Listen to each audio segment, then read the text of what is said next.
Once there was a dog searching for food. It got a bone from a meat shop. The dog took the bone and went towards its house. It reached the bridge of the river which was near his house. The dog saw his image in the water and mistook it that some other dog is there in the water with the bone in its mouth.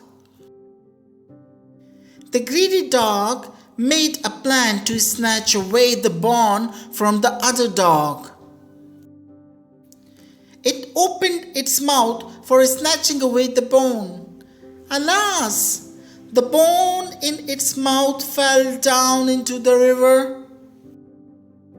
The poor dog lost its bone and went home crying.